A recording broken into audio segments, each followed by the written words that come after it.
The unmarked sedans rolled down Piedmont Avenue just as the first light of dawn touched the steeples of Rock Hill, South Carolina. It was the kind of autumn morning that makes the South feel like a postcard, the air crisp enough to need a jacket, but warm enough to promise a beautiful day ahead. Leaves were just beginning to turn, splashes of gold and crimson against the dark pines that lined the residential streets. Neighbors walking their dogs paused mid-stride.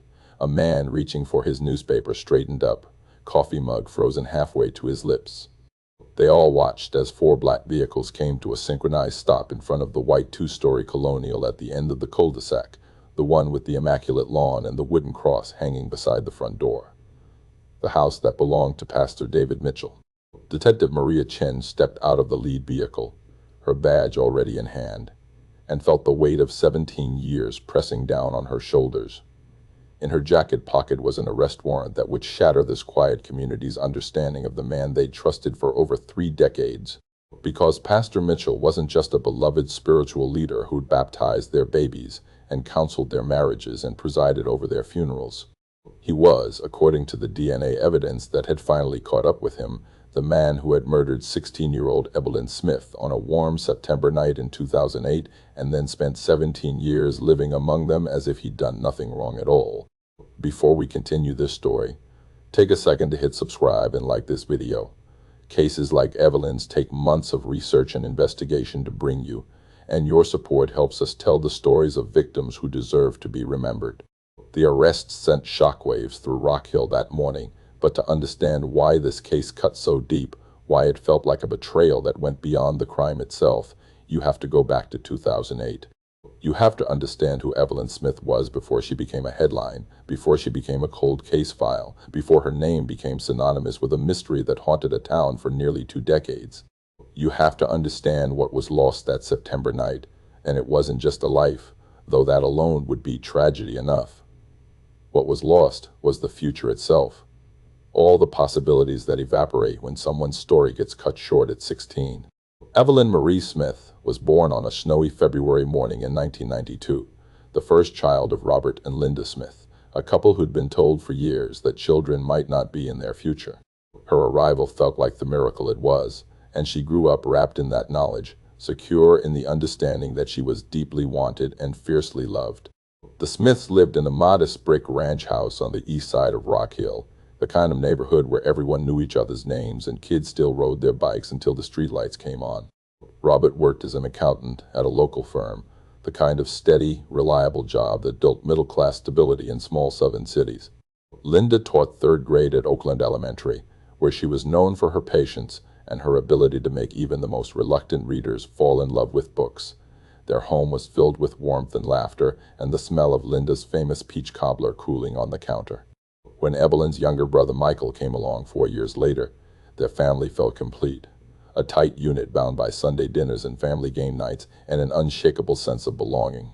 Evelyn was the kind of teenager who seemed to move through the world collecting people's stories and making them feel seen. She wasn't the most popular girl at Rock Hill High School, wasn't the star athlete or the class president, but she was universally liked in that genuine way that's harder to achieve than any social hierarchy position. She remembered birthdays without Facebook reminders. She asked follow-up questions about things you'd mentioned weeks earlier. She left encouraging notes in friends' lockers before big tests, little folded pieces of paper with doodles and words of support that people saved in their desk drawers.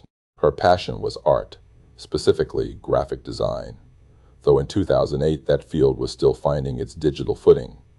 She spent hours in the school's computer lab teaching herself Photoshop and Illustrator, creating posters for the drama club, and designing the layout for the yearbook.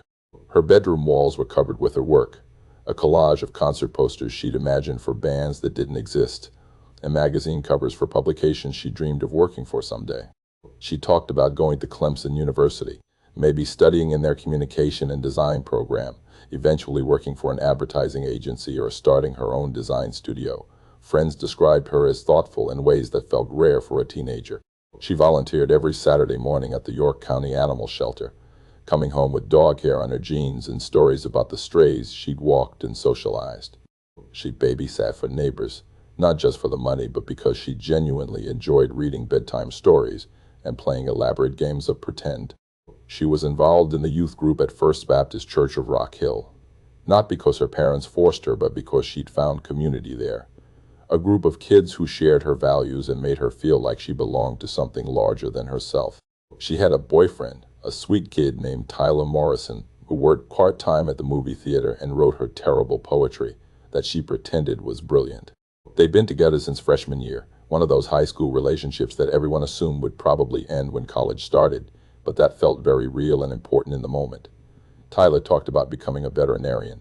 Evelyn talked about designing album covers.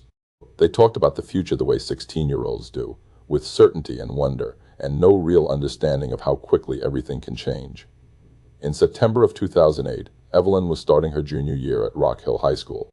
She was taking AP English and struggling through chemistry, and absolutely loving her new digital media class. She'd gotten her driver's license over the summer, and her parents had given her their old Honda Civic, a silver 2003 model with a dent in the bumper and a CD player that skipped on rough roads. The freedom of having her own car felt limitless.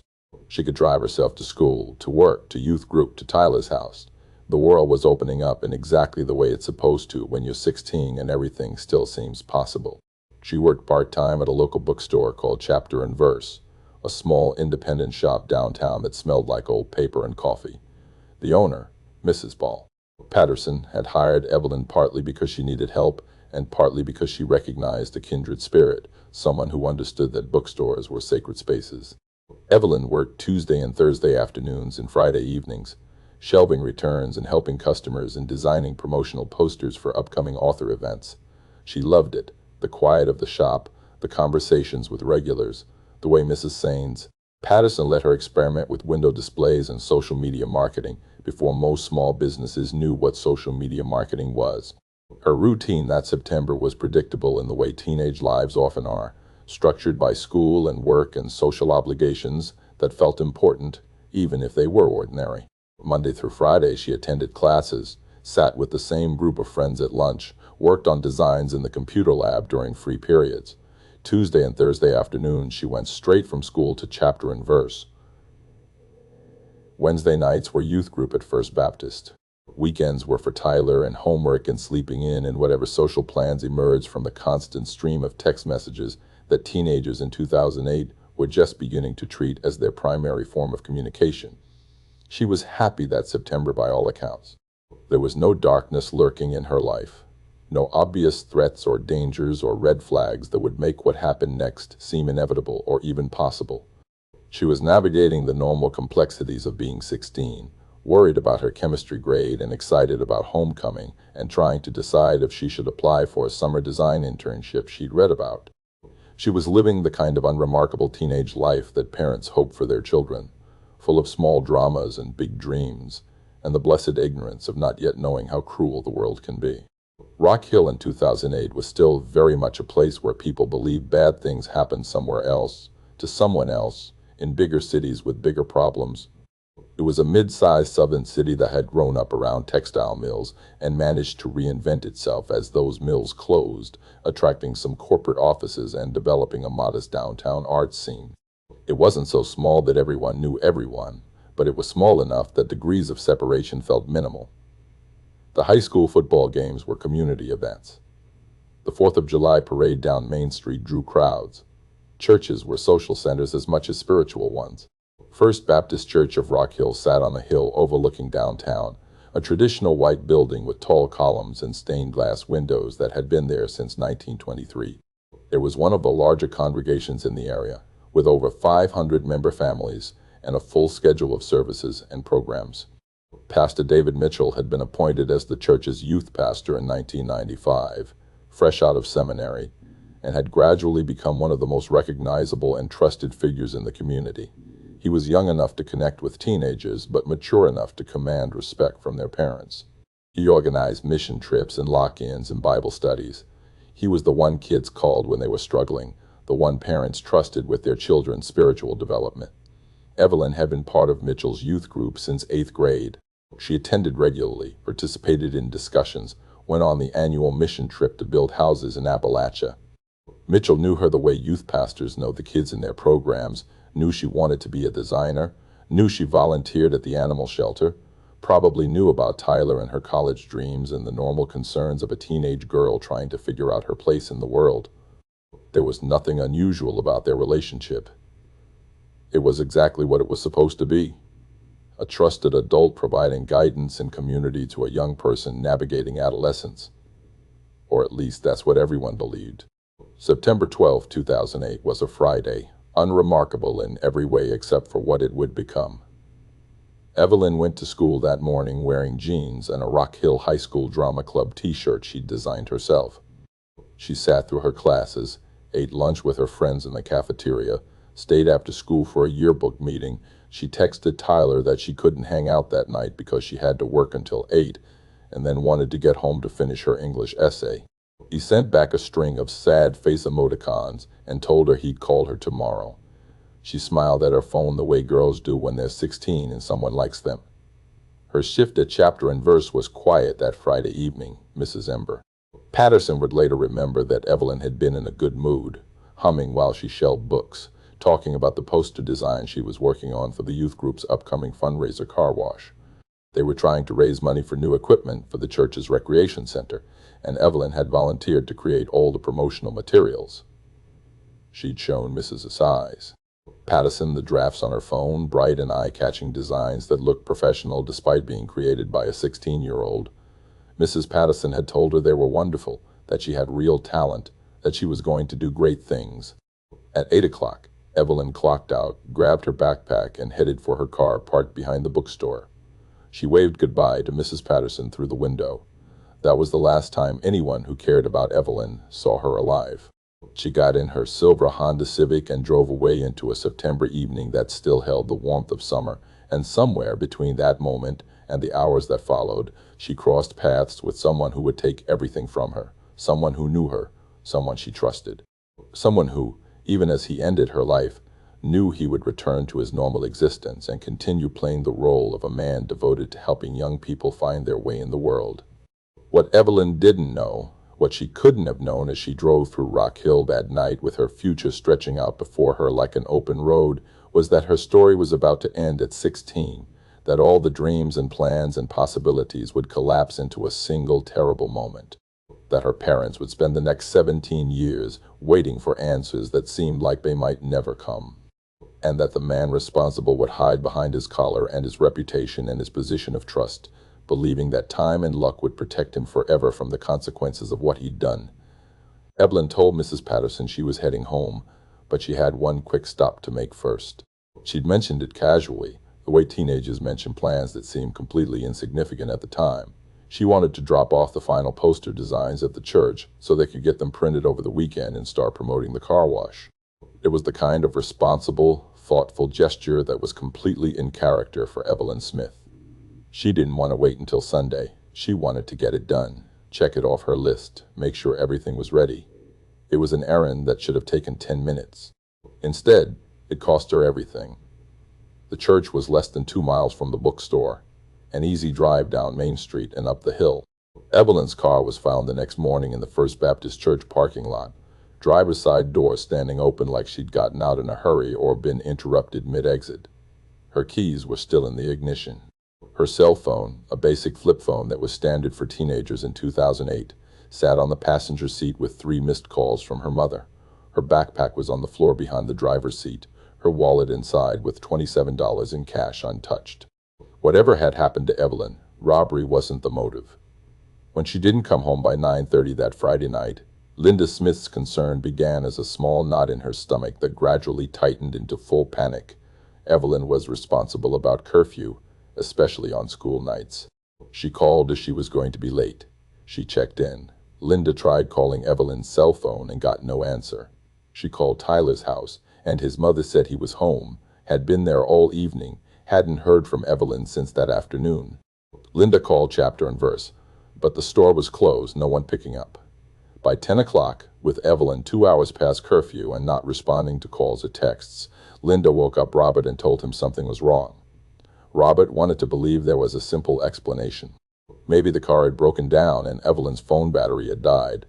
Maybe she'd run into friends and lost track of time. But even as he suggested these possibilities, he felt the wrongness of it settling into his bones. He got dressed and started driving Evelyn's usual routes, scanning both sides of the road with his high beams cutting through the darkness, looking for the silver Honda or any sign of his daughter. Linda stayed home in case Evelyn came back or called, pacing the kitchen floor and praying in fragments, "Please God, please God, please God." At 11:15, Robert spotted Evelyn's car in the church parking lot.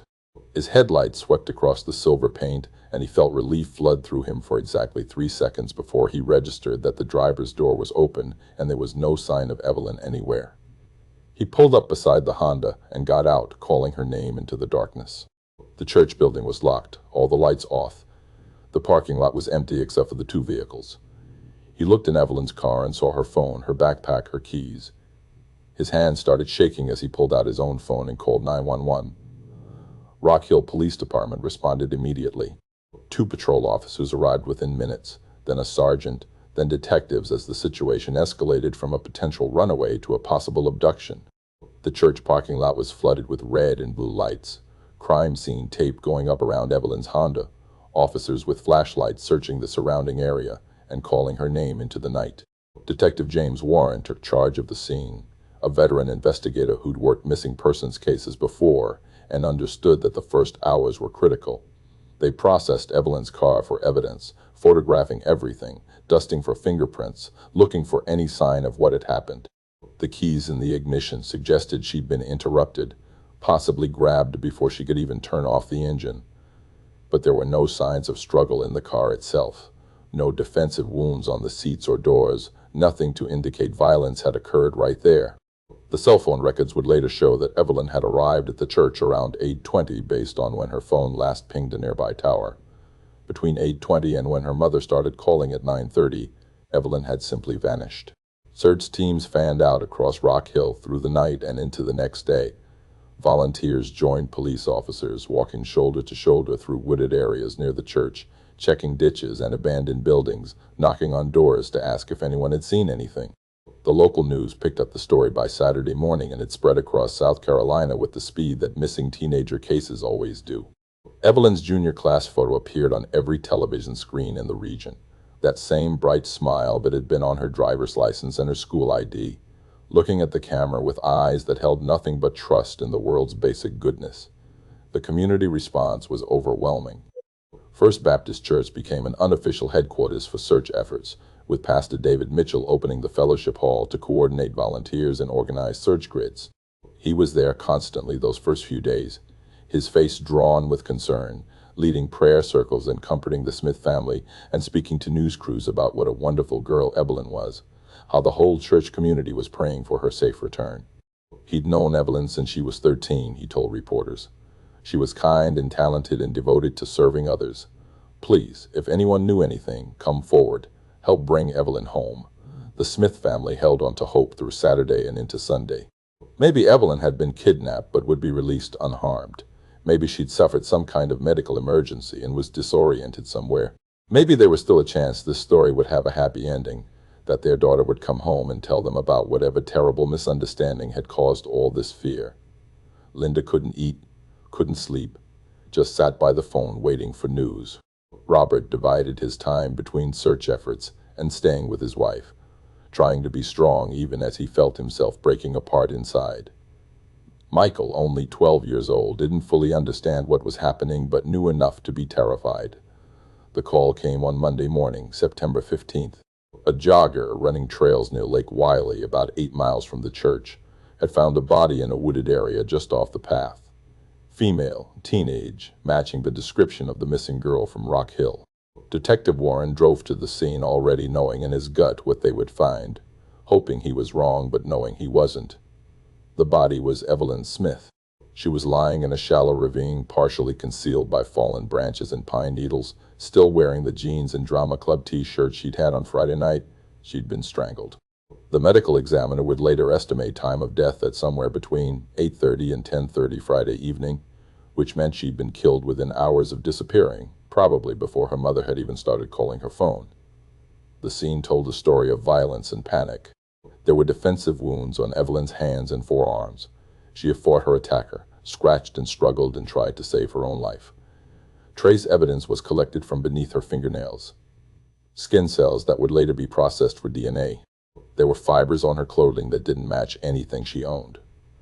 The location of the body, miles from where her car had been abandoned, indicated she'd been transported, which meant a vehicle, which meant premeditation or at least opportunity seized with calculated violence. This wasn't random. This wasn't a crime of passion that happened in the moment. Someone had taken Evelyn from that church parking lot, killed her, and driven her body to this isolated spot to dump her like she was garbage. Detective Warren had to make the notification to the Smith family, a task he'd done too many times in his career, but one that never got easier. He drove to their house Monday afternoon with a victim services counselor, knocked on the door, and watched Robert Smith's face crumble when he saw Warren's expression. The detective didn't have to say anything. Robert already knew. He collapsed into a chair and made a sound like an animal in pain while Linda stood frozen in the doorway, shaking her head no, no, no, no, as if she could refuse the reality that was being delivered to her. Michael heard his mother screaming and came running from his room, and Warren would carry the image of that 12-year-old boy's face for the rest of his life, the moment when childhood innocence shattered and the real world came crashing in. The investigation that followed was intensive and thorough by 2008 standards. Warren and his team interviewed everyone in Evelyn's orbit, and that circle started with the obvious suspects. Tyler Morrison was brought in for questioning and quickly cleared. He'd been at work at the movie theater Friday night, had dozens of witnesses who could confirm his presence during the crucial hours, had security footage showing him taking tickets and running concessions. His grief was genuine and absolute. He'd loved Evelyn in that first love way that's all-consuming when you're 16, and her death broke something in him that would take years to even begin healing. They looked at Evelyn's classmates, teachers, co-workers, anyone who'd had contact with her in the weeks leading up to her death. Mrs. Nash's. Patterson from the bookstore was interviewed extensively. Had Evelyn seemed worried about anything? Had anyone been bothering her at work? Had she mentioned feeling uncomfortable around anyone? The answers were all no. Evelyn's life had been refreshingly free of drama or conflict. She got along with everyone. No fights with friends, no creepy customers of the bookstore, no suspicious strangers following her. The ordinariness of her life made the violence of her death even more senseless. The investigation expanded outward from there. Registered sex offenders in York County were interviewed and alibied. Recent parolees with histories of violence against women were tracked down and questioned. Tips poured in from the community, each one followed up on, most leading nowhere. A psychic from Columbia called, claiming to have visions about the killer. A man at a gas station said he'd seen Evelyn's car being followed by a dark pickup truck, but the timeline didn't match, and the witness eventually admitted he might have been mistaken about the date. The case generated thousands of pages of reports and hundreds of interviews and no clear suspect. The church community was interviewed as part of the routine investigation. Pastor David Mitchell gave a statement describing how devastated he was by Evelyn's death, how the whole congregation was in mourning. He'd been at a clergy conference in Charlotte the night Evelyn disappeared, he told detectives. He left Rock Hill Friday morning for a 2-day conference at the Charlotte Convention Center, a gathering of Baptist pastors from across the Carolinas. He provided the conference schedule, showed his registration confirmation, gave the names of other pastors who could verify his attendance. The alibi seemed solid. Detective Warren noted it in his file and moved on to other leads. Mitchell was never seriously considered as a suspect. What Warren didn't know, what no one thought to check in those chaotic first weeks of investigation, was whether Mitchell had actually stayed at the conference the entire time.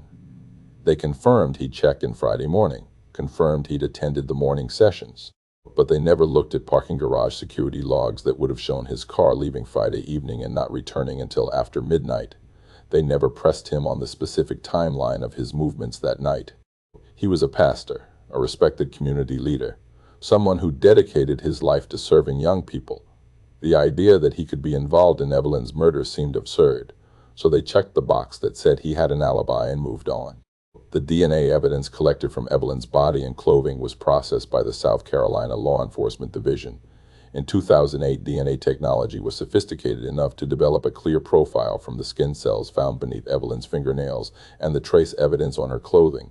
The profile was entered into CODIS, the national DNA database, with hope that it would match someone already in the system. But there were no hits. Whoever had killed Evelyn either had never been arrested before or had committed their crime before. DNA collection became standard for arrests. The profile sat in the database, waiting for a match that never came. As autumn turned to winter and then to spring, the active investigation slowly wound down.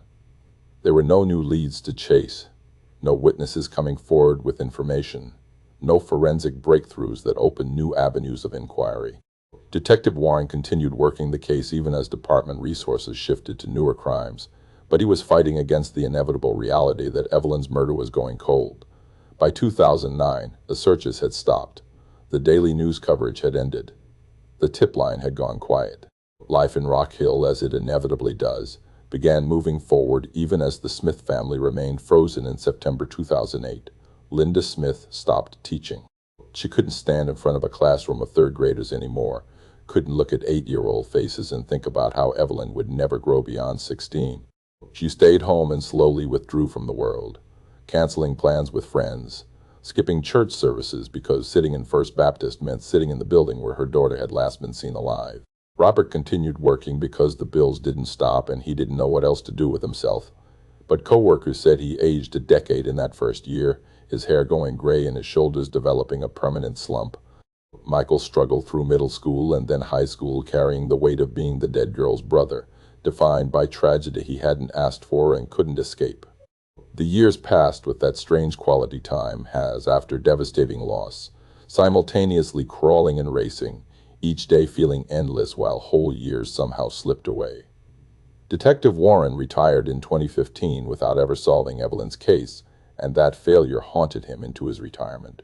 He kept a copy of her file at home, her school photo taped to the inside cover, those trusting 16-year-old eyes watching him as if asking why he hadn't found who did this to her. Other detectives inherited the case over the years, each one reviewing the evidence and chasing down new leads that emerged, but nothing ever broke the case open. Every year on September 12th, a small group gathered at Evelyn's grave in Rock Hill Memorial Gardens, her parents, until the grief and the passage of time took their toll on their health. Tyler, even after he'd married and had kids of his own, never forgetting his first love, some of Evelyn's friends from high school who still lived in the area. They would stand in silence mostly, sometimes sharing a memory, always wondering the same unanswerable questions. Who took her? Why? How were they still walking free? Pastor David Mitchell attended Evelyn's memorial service at First Baptist a week after her body was found. He stood at the pulpit and delivered a eulogy about innocence lost and the mystery of God's plan and the importance of cherishing every moment with those we love. He comforted the Smith family, prayed with them, told them the church community would support them through this impossible grief. Then he went home to his wife and children and continued living his life, rising through the ranks to become senior pastor in 2015, presiding over weddings and baptisms and funerals, counseling families and leading mission trips, and building his reputation as one of Rock Hill's most trusted spiritual leaders. And somewhere in a climate-controlled evidence room, DNA evidence sat in sealed containers, waiting for technology to catch up with justice, waiting for the moment when the past would finally demand its reckoning. The years between 2008 and 2023 saw revolutionary advances in forensic science, particularly in the field of genetic genealogy. What had once seemed like science fiction, using consumer DNA databases to identify criminals through their family connections, became the breakthrough that law enforcement agencies had been waiting for. The Golden State Killer case in 2018 proved the concept worked.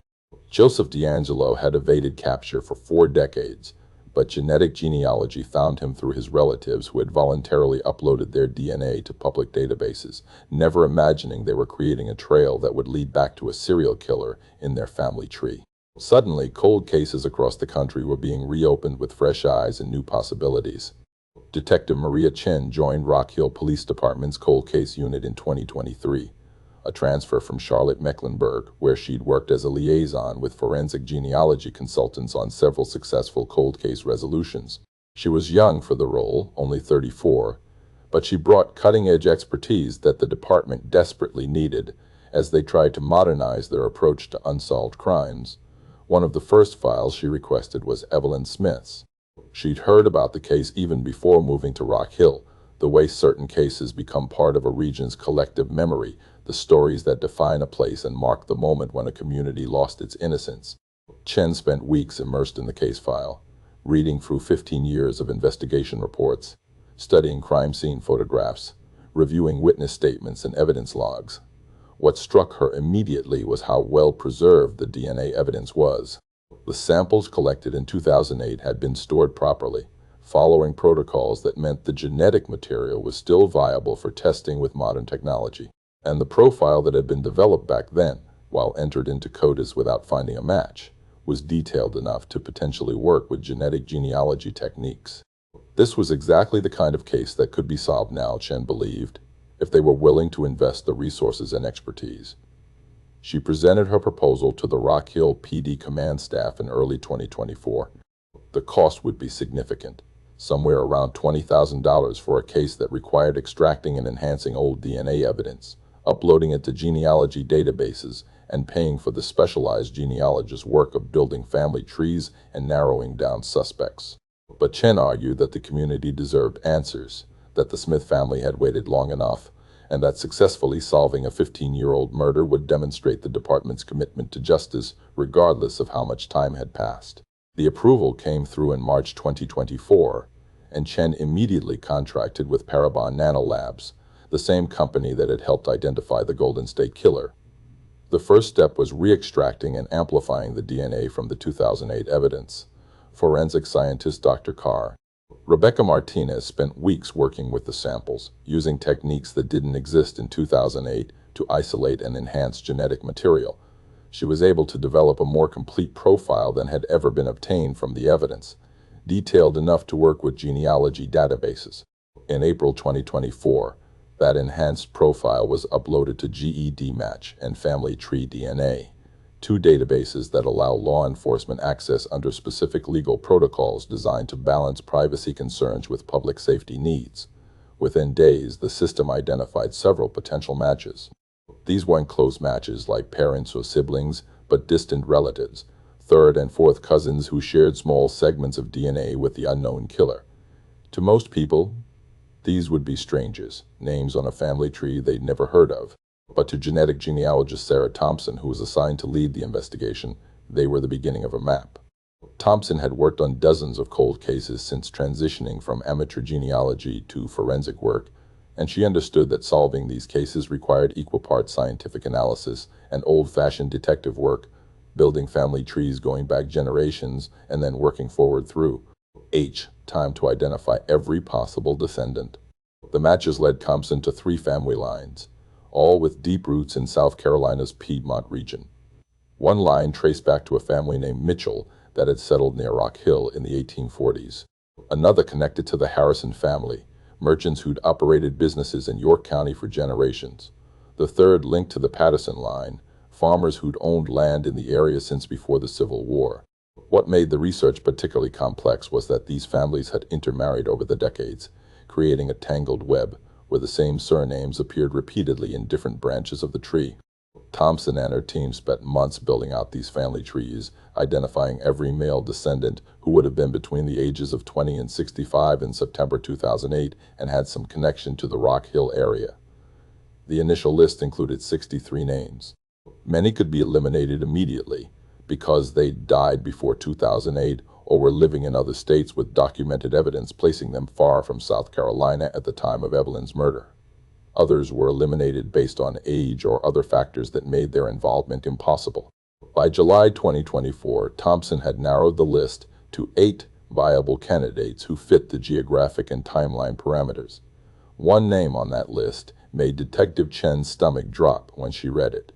David Mitchell, born 1966, currently serving as senior pastor at First Baptist Church of Rock Hill, the same church where Evelyn Smith's car had been found abandoned, the same church where Evelyn had been an active member of the youth group. Chen pulled Mitchell's interview from the 2008 investigation file and read it carefully. He'd been questioned as part of the routine canvass of church members.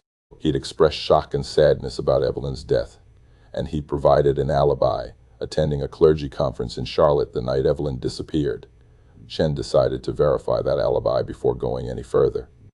She contacted the Charlotte Convention Center and requested any records they still had from a Baptist clergy conference held September 12th and 13th, 2008. What she got back was limited. 16 years was a long time, and many records had been purged, but they were able to confirm that a conference had been held those dates and that David Mitchell had been registered. They sent her a copy of the sign-in sheet showing Mitchell had checked in Friday morning. But Chen wanted more detail. She tracked down the conference organizer, now retired, and asked about attendance procedures. The organizer explained that they'd taken attendance at the morning sessions but had assumed anyone who signed in was present for the full conference.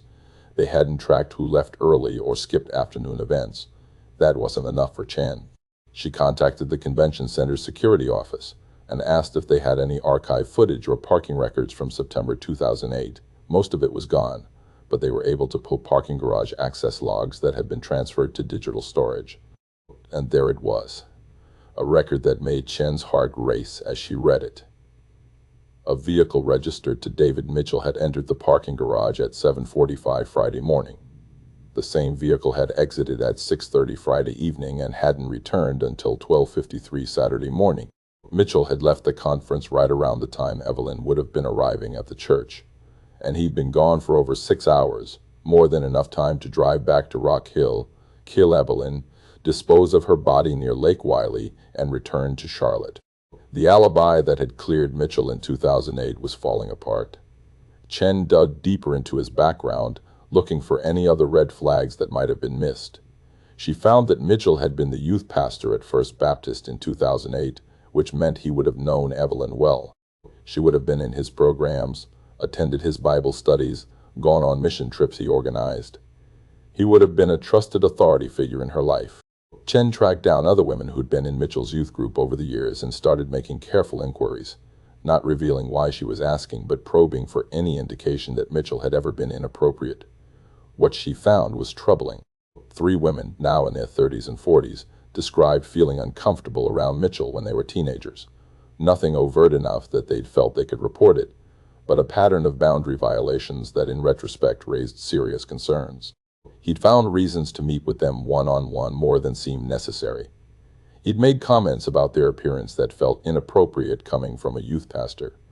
One woman described him giving her a hug that lasted too long, his hands moving to places they shouldn't have been. Another remembered him asking invasive questions about her dating life and her physical relationship with her boyfriend, questions that felt more prurient than pastoral. But they'd been teenagers at the time, and he was a respected religious leader, and they convinced themselves they were reading too much into things, or that maybe this was just how youth pastors were supposed to be engaged with their students' lives. Chen also discovered something else significant. In the fall of 2008, just weeks after Evelyn's murder, Mitchell had requested a leave of absence from his youth pastor duties, citing burnout and the emotional toll of dealing with Evelyn's death. He'd stepped away from direct work with teenagers for nearly a year, focusing on administrative responsibilities instead. At the time, it had seemed like a reasonable response to trauma. The church leadership had been supportive, understanding that losing a youth group member to murder would be devastating for any youth pastor. But looking at it now, Chen wondered if the real reason was guilt or fear. It being around teenage girls after what he'd done to Evelyn had become too uncomfortable, too risky. The circumstantial evidence was building, but Chen needed more than genealogical research and a debunked alibi to get an arrest warrant. She needed direct DNA evidence from David Mitchell himself. There are legal ways to obtain such evidence without alerting a suspect, and Chen chose to pursue abandoned DNA collection. In August 2024, a surveillance team began following Mitchell, documenting his routines and waiting for opportunities to collect items he discarded in public places. They watched him for weeks, learning his patterns. Every Tuesday and Thursday morning, he stopped at a Starbucks near the church for coffee before heading to his office. He ordered the same thing every time, a Grande dark roast with cream, no sugar. He usually sat at a corner table reading his Bible or working on his laptop for 30 to 40 minutes before leaving. On Thursday, August 22nd, Mitchell finished his coffee and threw the empty cup in the trash can outside the Starbucks entrance. A surveillance officer waited until Mitchell had driven away, then retrieved the cup using gloves to avoid contamination. The cup was sealed in an evidence bag, logged into chain of custody, and sent to the South Carolina Law Enforcement Division lab for analysis. The wait for results felt interminable. Chen found herself thinking about the Smith family, about Robert and Linda, who'd spent 16 years waiting for answers. Robert had died in 2022 of complications from diabetes, his health having deteriorated in the years after losing Evelyn. Linda was still alive, but in declining health, living in an assisted living facility because she could no longer care for herself. Michael, Evelyn's younger brother, was 28 now, living in Charleston and working as a social worker.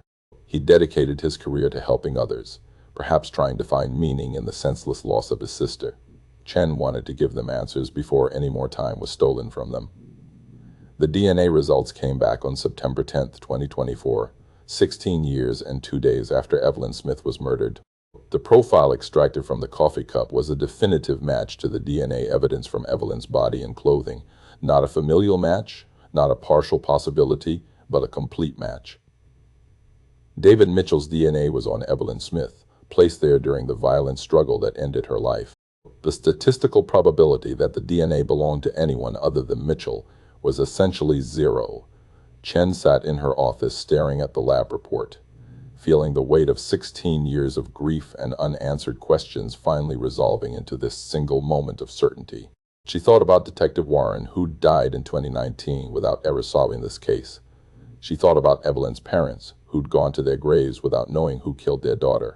And she thought about David Mitchell, who'd spent 16 years building his reputation and his career while carrying the secret of what he'd done to a 16-year-old girl who trusted him. The evidence was presented to the York County Solicitor's Office in late September. Senior Prosecutor James Bradley reviewed everything Chen had compiled: the genealogical investigation, the debunked alibi, the DNA match. He agreed they had more than enough probable cause for an arrest warrant. A judge signed the warrant on October 1st, and Chen began planning the arrest. They would execute it early in the morning at Mitchell's residence before he left for church offices, minimizing the chance of a public scene or any opportunity for him to flee. The arrest team assembled before dawn on October 8, 2024. Chen rode in the lead vehicle, her heart pounding despite years of experience. She'd made plenty of arrests in her career, but this one felt different. This was closing a case that had haunted the community for 16 years. This was finally giving the Smith family the answers they'd been waiting for. This was pulling a mask off someone who'd hidden behind religion and respectability while living with the knowledge of what he'd done. The black sedans rolled up Piedmont Avenue just as the first light touched the church steeples. When Chen knocked on the door, David Mitchell answered, still in his pajamas, looking confused and sleepy. Chen identified herself and told him he was under arrest for the murder of Evelyn Marie Smith. She watched his face carefully. For just a moment there was nothing, blank incomprehension. Then recognition flickered across his features, and something else too. Maybe resignation, or the realization that the past had finally caught up with him after all these years. Mitchell didn't resist. He stood there silent while Chen read him his rights, then allowed himself to be handcuffed. His wife Sarah appeared behind him, her voice rising in panic as she asked what was happening, insisting there must be some mistake. Chen had a victim services officer speak with Sarah while the arrest team secured the house and executed the search warrant. They were looking for any evidence Mitchell might have kept, anything that would help them understand why he'd killed Evelyn. At the York County Detention Center, Mitchell was processed and placed in a holding cell. Chen tried to interview him, hoping for some explanation, some insight into what had happened that September night. But Mitchell invoked his right to an attorney and refused to answer questions. His lawyer, a criminal defense attorney from Charlotte named Robert Hayes, arrived within hours and made it clear his client would not be making any statements. News of the arrest exploded across Rock Hill and then across South Carolina. The headlines were everywhere within hours. Beloved pastor, arrested in cold case murder. Rock Hill community in shock as church leader charged. DNA evidence solves 16-year-old mystery. Social media erupted with reactions, shock and disbelief and anger. People who'd known Mitchell, who'd attended his church, who trusted him with their children's spiritual development, struggled to reconcile the man they thought they knew with the accusation of murder. Former youth group members posted about feeling betrayed, violated, wondering if they'd ever been safe in his presence. Michael Smith heard about the arrest from Detective Chen, who'd called him personally before the news went public. He sat in his apartment in Charleston trying to process what he'd just been told. David Mitchell, Pastor Mitchell, who'd hugged him at Evelyn's funeral and told him to stay strong. Pastor Mitchell, who'd known exactly what happened to Evelyn because he was the one who'd killed her. Michael called his mother at the assisted living facility and tried to explain through his tears that they finally knew, that after 16 years they finally had answers, that the man who'd taken Evelyn from them would face justice. The preliminary hearing was held in November. Prosecutor Bradley laid out the evidence, the DNA match that was irrefutable, the debunked alibi that placed Mitchell without explanation during the hours when Evelyn was murdered, the circumstantial evidence connecting him to the victim. Mitchell's attorney Hayes argued that the genetic genealogy evidence was unreliable, that the alibi discrepancy could be explained, that his client was innocent, and this was all a terrible mistake. But the judge found sufficient probable cause to bind the case over for trial, and Mitchell was held without bond, deemed a flight risk and a danger to the community. As prosecutors built their case, a theory of the crime emerged. Evelyn had come to the church that Friday night to drop off poster designs for the youth group fundraiser. Mitchell had been there, possibly alone in the building. Maybe he'd made advances toward her, inappropriate suggestions or physical contact. Maybe Evelyn had rejected him, threatened to report him. Maybe he'd panicked, killed her to keep her quiet, then driven her body to Lake Wylie to dispose of the evidence. Then he'd returned to the clergy conference in Charlotte, slipping back into the role of respected pastor as if nothing had happened, counting on his reputation to protect him if questions ever arose. Additional evidence supported this theory. A search of Mitchell's home computers revealed that in the weeks after Evelyn's death, he'd researched news coverage of the case obsessively, searching for updates on the investigation. His personal journals, seized during the search warrant execution, contained cryptic entries from late 2008 about guilt and sin and the burden of secrets. One entry from October 2008 read, "Some mistakes can never be undone. Some sins are beyond forgiveness. God help me carry this weight." It wasn't a confession, but it was damning in context. In February 2025, faced with overwhelming evidence and the certainty of conviction if the case went to trial, David Mitchell accepted a plea agreement. In exchange for pleading guilty to first-degree murder and avoiding the death penalty, he would receive life in prison without possibility of parole. He would spend the rest of his life behind bars, and he would have to allocate to the crime in open court, finally admitting what he'd done. The allocution hearing was held on a cold morning in March 2025. The courtroom was packed with people who'd known Evelyn, who'd known Mitchell, who'd followed this case for 16 years waiting for resolution. Michael Smith sat in the front row, flanked by family friends and his wife. Linda Smith was too ill to attend, but Michael would tell her everything afterward. Prosecutor Bradley asked Mitchell to describe what he'd done that night in September 2008, and Mitchell, his voice barely above a whisper, finally told the truth. He'd been at the church that Friday evening, working in his office. He'd seen Evelyn arrive, knew she was dropping off designs for the car wash. He'd approached her in the parking lot, made conversation, then made advances. He told himself he was counseling her, that he was helping her understand adult relationships, but he knew even as he was doing it that he was wrong. When Evelyn rejected him, when she'd backed away and said she was going to tell her parents, he'd panicked. He'd grabbed her, tried to make her understand she couldn't tell anyone, and when she'd fought him, when she'd scratched his face and tried to run, he'd strangled her. Then he'd put her body in his car, driven to Lake Wylie, and left her in the woods. He'd cleaned himself up at a rest stop and driven back to Charlotte, arriving at the conference hotel after midnight, and then he'd spent 16 years pretending it never happened. The courtroom was silent except for the sound of crying. Michael Smith stared at Mitchell with an expression that mixed rage and grief and exhaustion. Mitchell never looked up, never made eye contact with anyone. When he finished speaking, the judge accepted his plea and sentenced him to life without parole. Mitchell was led out of the courtroom in shackles, and for the first time in 16 years, everyone finally knew the complete truth of what had happened to Evelyn Smith. Outside the courthouse afterward, Michael Smith gave a statement to the press.